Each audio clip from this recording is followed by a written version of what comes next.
I'm John Wilker, the organizer of 360 IDEP. I hope you enjoy this session recording, but first I wanted to mention one thing. We've served the community since 2009, and over the past few years we've had to take on debt in an effort to keep the conference alive. After several unforeseen challenges, not the least of which is a pandemic of indefinite duration, we've had to make the hard choice to end the conference as we're now facing over $100,000 in debt. As a result of requests from the community of how they can help, we've created a GoFundMe campaign. If you're inclined and able, please consider donating to help keep 360 IDEP going.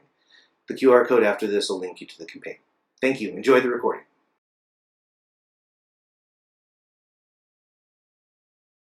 In this post-lunch haze. It's so great to be here in person once again after a few years of pandemic. So I'm really excited to be here and to see old friends and to meet and make new friends. So welcome. I hope you're enjoying the conference so far. I'm here to talk about engineering beautiful and accessible text. My name is Mark Pospesel. I'm an American, but I've been living in Switzerland for the past 5 years. So I've got a picture of myself in the mountains from last winter when I was snowshoeing. I love the mountains. The mountains for me, it's like a kid in a candy store. I can't get enough. I love it there. And my role is iOS chapter lead for a company called Wide Media Labs. And I've been a mobile programmer for 23 years, which is a long time for it's about as long as the mobile industry has lasted, more or less. And Wide Media Labs we're a large agency. We're a digital and engineering agency. We've got over 500 employees, over 2/3 of which are engineers. And as an agency, we have a lot of big name clients with apps that reach millions, if not tens of millions of users. The reason I say this is because we're a large company and we're always looking for new talent. So if you are perhaps looking for new opportunities, you can come find me, and I'd love to talk to you about whether we might have something that might be a fit for you. But today, of course, we're here to talk about text. Why are we talking about text? When you look at designs, the thing that gets a lot of love is usually the illustrations, the colors, the iconography, all the things that make it beautiful. So why worry about text? Well, we as humans have learned how to read and write, and that's actually the way we primarily convey information through our apps, unless maybe you're a video game or something. But if you're some sort of app that's providing information to your users probably consume that information via text, outside of, say, Instagram or something that's focused on visual imagery, or TikTok, say, which would be video. But you have text in your app and your users need to read it. So as an engineer, we're often handed designs, right, from our designers. You get a Figma file or a Sketch file or a Photoshop file. This happens to be Figma. So this is a screen for an app, a grocery delivery app. And I didn't want to take a look at this whole thing, but I wanted to let's just look at one element of this design, which is this piece of text here. So it's a small piece of text. It's got a couple of lines on it. And we as an engineer, we say, okay, we need to implement this. How do we do this? Well, this piece of text has something called typography associated with it. And if you look up the typography, it's got some properties on it. It tells you the designer has given it a name, and there's a font family, and there's a weight. The weights come from 100 to 900. 400 is a regular weight font. It's got a size of 14 points, and then a line height of 21 points. And if you're not familiar, you might say, well, what is typography? And of course, typography is a font, right? We're all probably pretty familiar with fonts, UI fonts, using fonts. And fonts consist of a font family, like which font you're using, a font weight, like regular or bold, and of course a font size, which is how big it is. But typography isn't just a font, so there's other attributes that's just associated with the typography that we as engineers, if we're going to accurately reproduce the designer's design, we need to consider these properties as well. One of these is line height. There's also letter spacing or kerning. Text decorations, like if the text needs to be underlined or struck through, or text case. A lot of times you see designs where they want everything to be uppercase.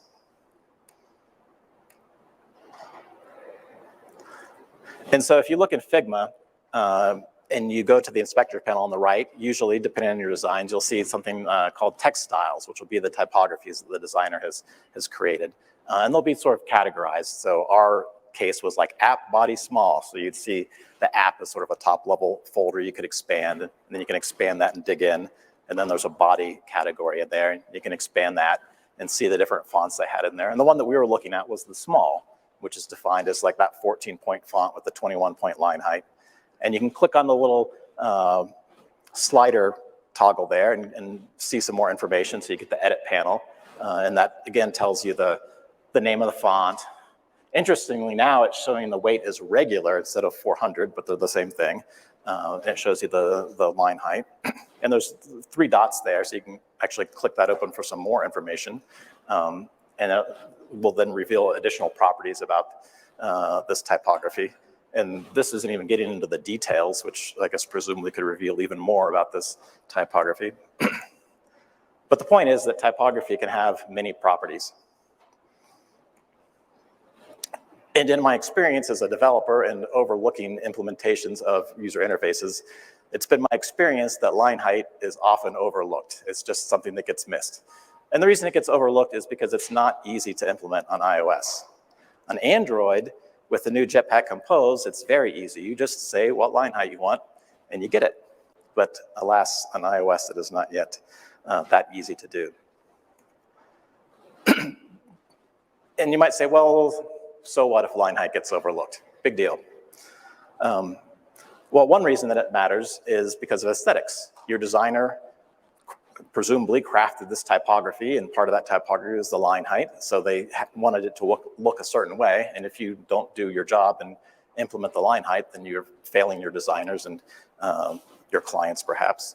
Another one is readability. So a lot of times the line height might be specified to be more generous, more space between lines of text. And that can be an accessibility, a readability issue for some of your users. So it matters for that reason. Another reason it matters is just implementing your layouts inside your application. So when we look at the screen, and it's our job to implement this to be according to this design, you see this label here, and the label has a spacing of 10 points to the map that's below it. And if we ignored the line height, so in this design, if you analyze that rectangle that is that text, it has a height of 42 points because there's 2 lines of text at the 21-point line height.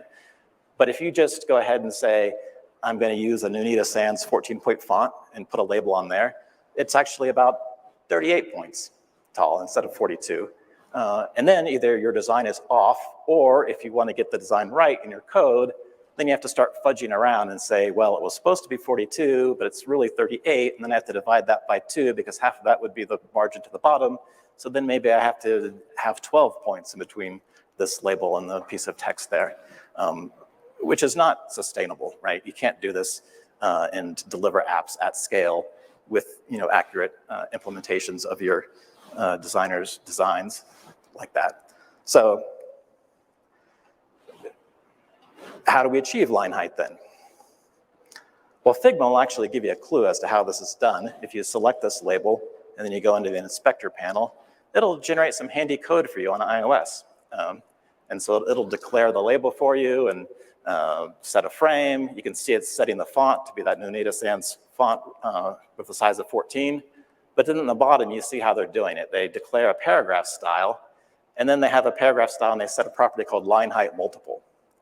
And my first question looking at this, if I were new to this, would be, okay, a 14-point font and a 21-point line height, why isn't the multiple 1.5? Because 21 is 1.5 times 14. And the answer to that is because a 14-point font is not actually 14 points tall. In this case, it's around, it depends on every different font would be different, but in this particular case, it's about 19 points tall. So then you have to multiply it by 110% to get the 21 points, which is what you actually want. And then you take that paragraph style and you use it to apply an attributed string. So you take your text and you apply the paragraph style to it as an attributed string, and then you set that on your label. But do not use this code, right? This code has all kinds of problems with it. It's not accessible on many levels. First and foremost, you see that it's setting width and height constraints. So the width and the height are like specified exactly, which means that it can't contain any other content other than that, right? So if it's dynamically, set in your app with some data, it's not going to fit. It doesn't support dynamic type. I mean, first off, on the label, they didn't set the property that would allow dynamic type, which would be to adjust to preferred content size category. But even if it did support it, it would then just kind of be clipped and trimmed because you've told it how big it must be. So that's wrong. Also, it doesn't support dark mode or any other color mode because you've set the background to be white and the text color to be a fixed color. You're not using a semantic color like system background, which would be white and light mode and dark and black and dark mode. So there's lots of problems here, but it does show us like the trick of how you get this, which is using attributed strings.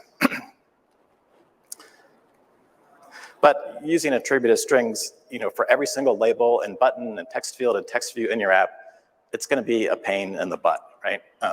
So we internally developed a library to solve this problem for our engineers, and we've made it open source so we can share it with people. And I call it an opinionated take on design system typography. It's opinionated, in my opinion, because you have a bit of a paradigm shift in how you work with fonts. You don't set the font on your labels and your buttons and things like that. You set a typography, not a font, but a typography, and you let the system take care of the font for you. And this is open source and it's permissively licensed. And when we built this, we had 3 goals in mind. So one was to support line height and also all the other typographical properties that can be on there. Those are also other attributes like the kerning and such are also attributes.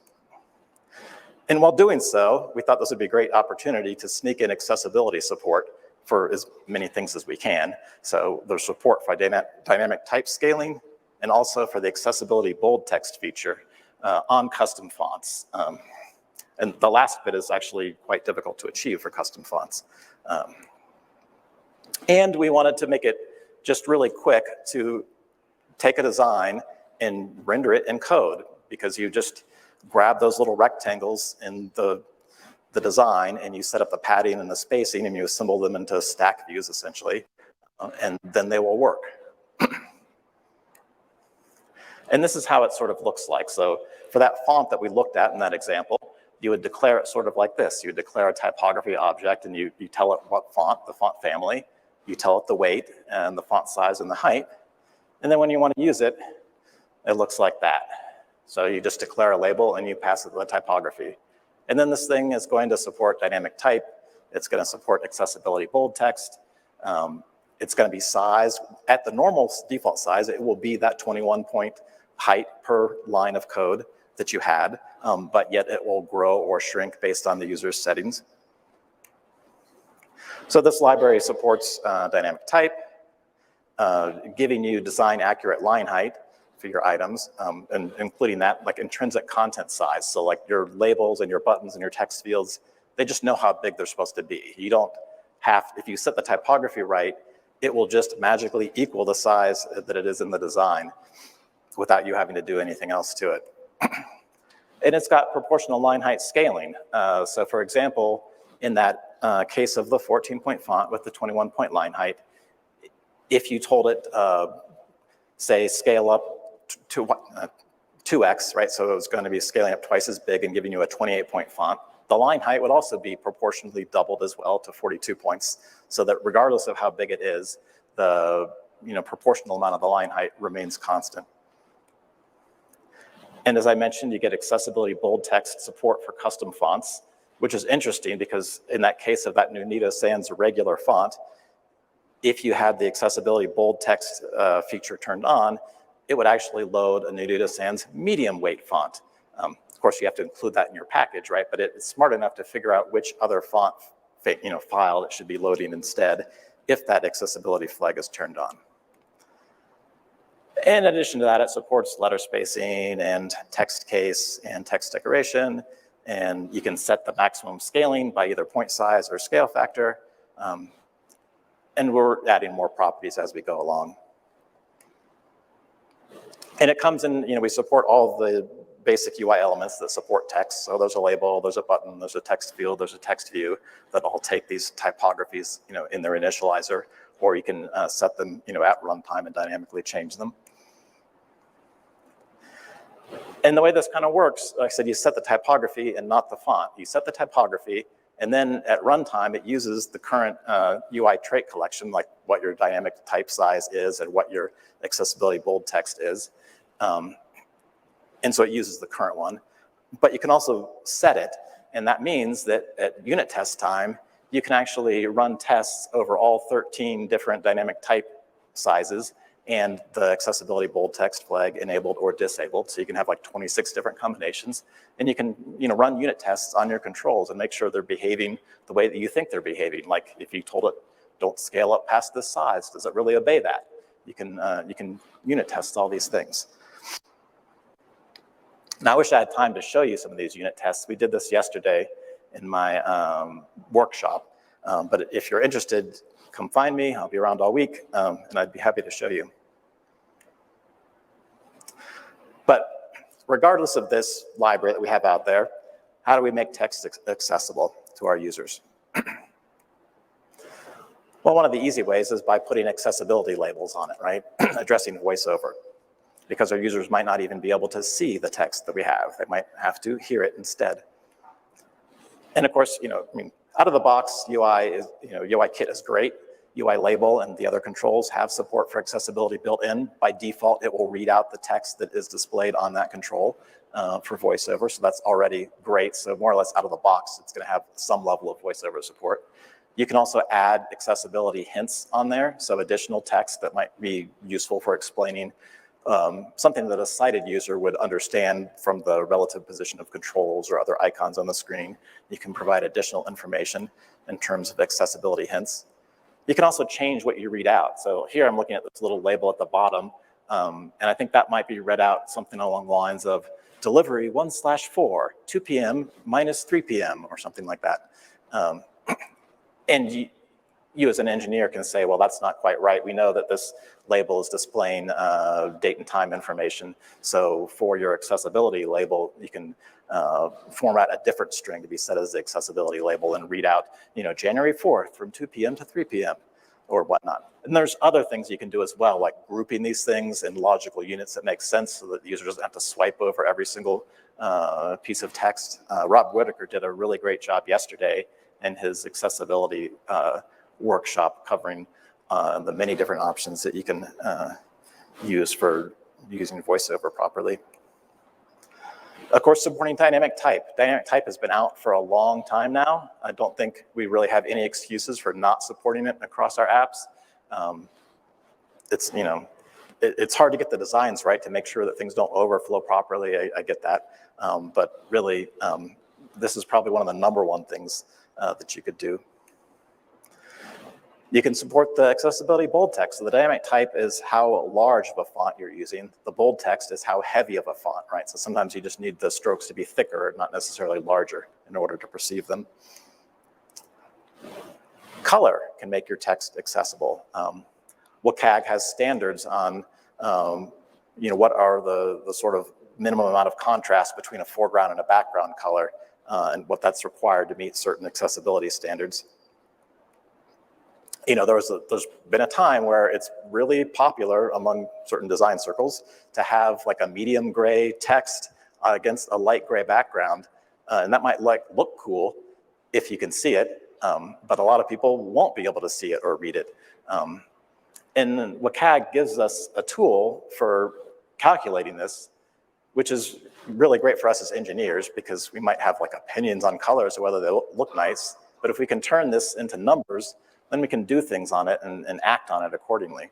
So this is a website that is a handy checker for comparing WCAG contrast values. You put in 2 different colors and it will tell you what the result of that is. One thing to note is that the order doesn't matter. So here we're looking at dark gray text on a medium blue background, and the result would actually be the same if you flip those 2 things and you were looking at the medium blue text against this dark gray background. The result would be the same. So it has calculated this to have a contrast of just over 3. The values range from 1, which would be invisible, that's like black on black or red on red, to 21, which would be white on black, which is the maximum amount of contrast you could have. And there's different standards, like what do you need for, maybe start with large text, that's the easiest to explain. That's any font that's 18 points or larger or is bold or heavier in weight. And larger text has a lower requirement compared to normal text, which is things that are not bold and less than 18 points. And they also have a standard for graphical objects, so icons or buttons, like how much contrast do you need to have for your button to be perceivable. And then there's levels that you need to meet. So there's AA, which is pretty good, and then there's AAA, which is a more stringent standard. So this value here happens to fail most of the tests. It's okay for large text at a AA level, but it fails everything else. And we also have a framework for this because we would like to calculate these contrast values, like do what they're doing, like let's get that 3.11 value.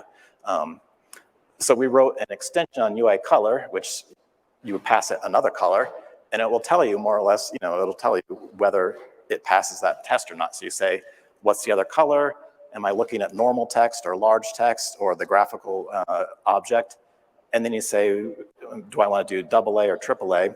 And then it'll give you a true and false value to say whether it has passed that. And you might say, well, did you need a framework to do that calculation? We can look at the calculation. It's kind of fun. So this is calculating the contrast ratio, like getting that 3.11. So you look at the two colors, and you have to get a luminance from each one of them. And then you figure out which one is the lighter one, and which one's the darker one. And then you divide 1 by the lighter color plus 0.05 divided by the darker color. I have questions as to why 0.05. But then you say, well, okay, that's not complicated, too complicated. What's luminance? So luminance is defined like this. So you extract the red, green, and blue color components, and then you perform an operation on them, and then you multiply the result by some value. I also have questions here, like why is the green channel value like an order of magnitude more important than the blue channel value that's being multiplied by a much higher value? But you can look, well, what is that inverse Gamma Rgb operation? Well, that one, if it's really small, you divide it by 12.92, but if it's not, you add some arbitrary value to it, divide it by another arbitrary value, and then you raise it to the power of 2.4. And then you take that and plug it back into those other calculations. So, I mean, it's not super complicated, but it's nice to be able to get it to work. And when you do this, when you compare, like, is this color sufficiently different? It depends on the current trait collection, right? Whether you're in light mode or whether you're in dark mode.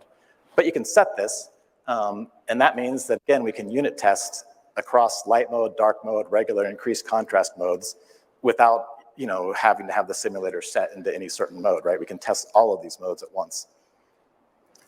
So let's take a break here from the slide presentation, and let's look at what unit testing colors actually looks like.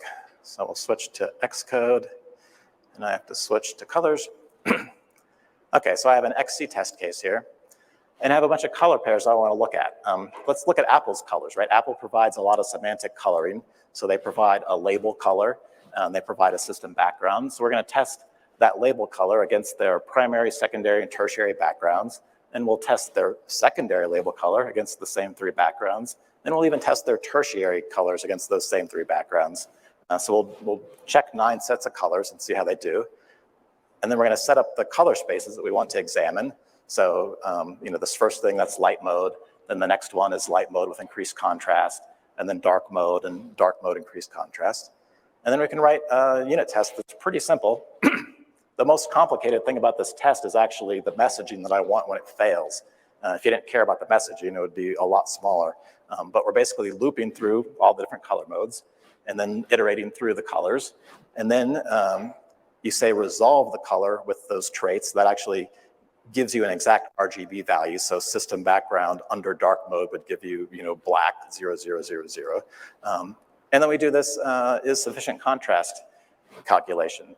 And then most of the work is the messaging I want if it fails. So I want to find out exactly what the two colors were and which mode failed and what was the value. So we can just unit test this and see how Apple did. And I'm testing that at the AA level of contrast. Well, I think they did pretty well. They all passed AA. Let's see if they meet AAA accessibility standards. We'll just set that to AAA, and we'll run this again.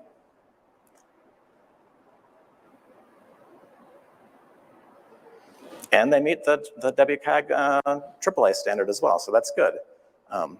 But we always want to see what a failure looks like in our unit test. Let's actually go put it back to AA for a moment. And let's say we had a warning text, right? We're going to show something like, your password can't be longer than 8 characters or something like that. And we'd like that to be red, right? Because red is a warning color or whatever, and we're going to display that. So let's just see. We'll use the system red color, since that'll sort of vary between light and dark modes, and we'll compare it and see what it does against system background. We can run our unit test. And we get a failure, and it'll tell us exactly what our failure is. We tested 4 different modes, but only one mode failed. It failed under light mode. The requirement was for it to be 4.5 or higher, and this version of the system red on the white background, that's the all Fs, had a ratio of 3.55, so it fails. But the other one's interesting. In the increased contrast mode, in light mode, it actually passed, as did both dark mode values. We could kind of check here and see, like, well, would those other ones that passed this test, would they meet AAA tests? And when we run AAA, then we get 3 failures. And you can expand this and look. And now, the middle one is the original test we ran, which is the light mode one. You can see above that the light mode increased contrast has a value in the 5 range. So it meets AA because it's more than 4.5, but it fails AAA. And then the dark mode value is also failing at around 6. Interestingly enough, though, the dark mode increased contrast actually does pass. But in any case, this is how you can match up the color pairings that that you use in your app, the colors of your text against certain backgrounds, and then you can just quickly iterate through all color pairings that that you have against all of these different color spaces and find out if you're meeting certain standards or not. For different color spaces like P3 versus sRGB, do the movements calculate all that change based on those color spaces? When we looked at those calculations, it was doing like RGB channel values. I don't think that those work. I don't really know the answer, but I'm guessing that they don't work. I don't know how you do it, like extended, the P3 color space. But as our first question asker today, you get 400 grams of Swiss chocolate from Switzerland. You are welcome.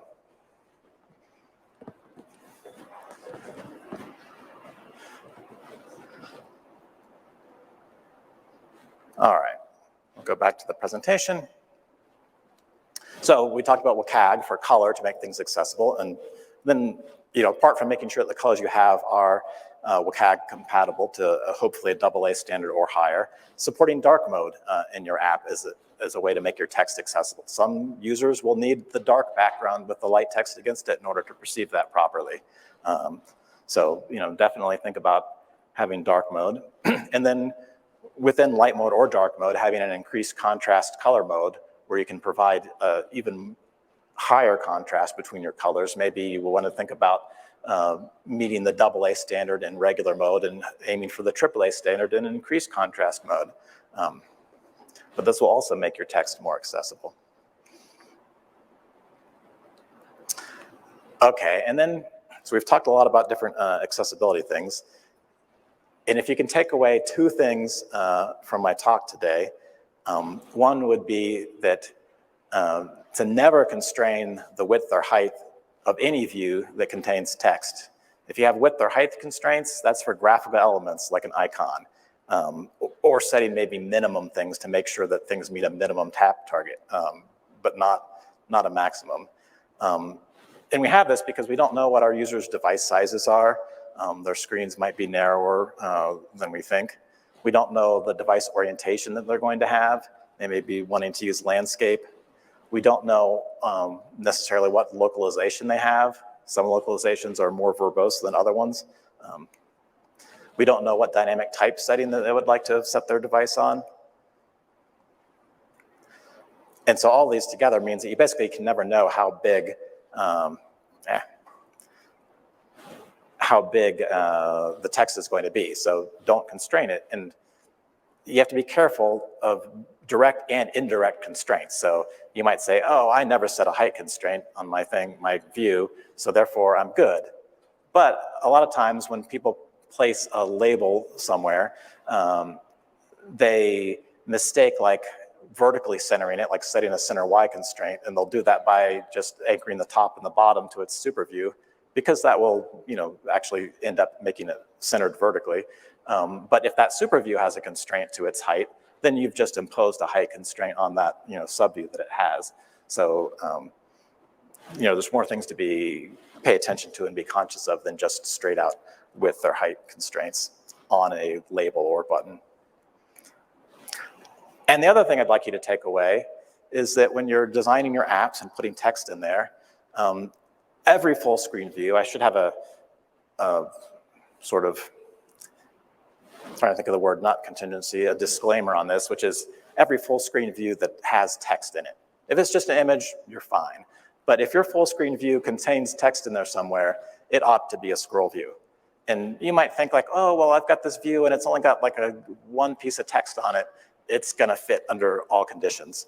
But really, you should think about what happens to that view when your user is using the absolute largest accessibility size for dynamic type, and then they've rotated their phone into landscape, and then they're using something like an iPhone SE1, which is only 320 points wide, and not just an SE1. This also applies to larger phones like the iPhone 8, but if they're being used in that zoom display mode, it's effectively the same resolution as these smaller phones.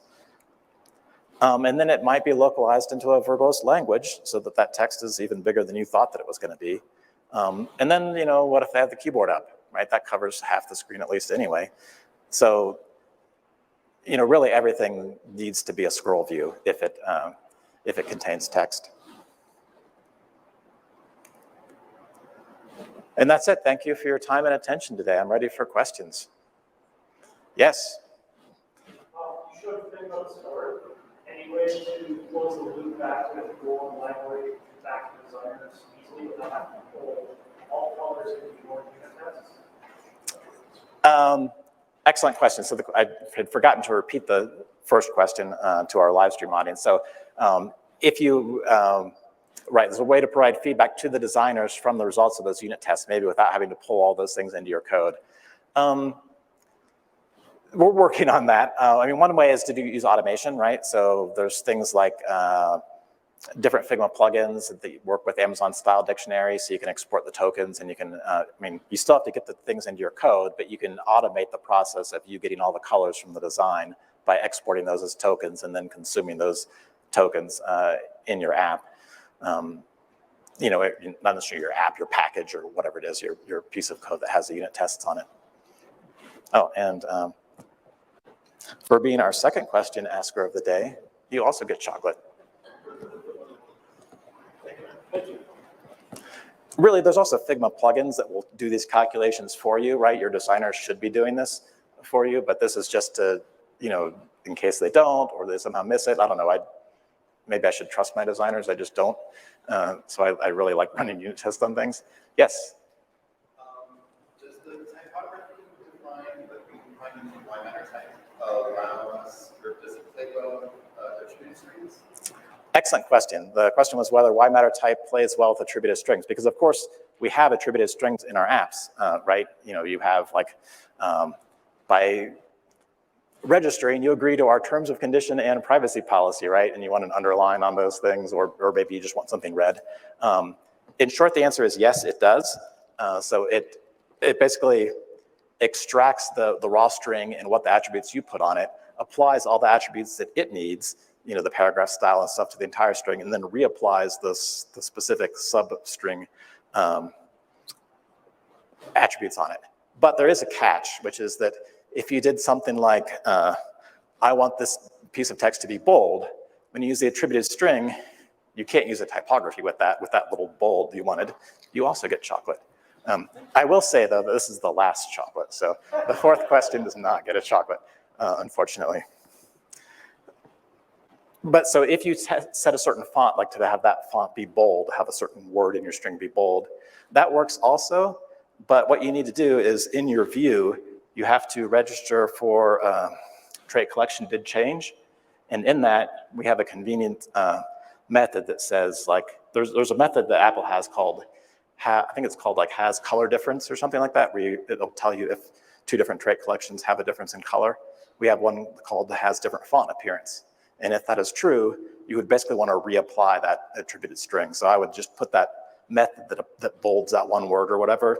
You call that from view.did_load when you set your thing up, but then you also call it again when the trait collections change, and then it works properly. So it's a little bit more of a workaround you have to deal with, but we do have ways to handle that. Yes? So I think that something like using wide matter type is opinionated. Basically, if I want to use it, I'm going to be using, your label, matter type label. And does that extend to buttons and other controls and things like that in terms of adopting these things?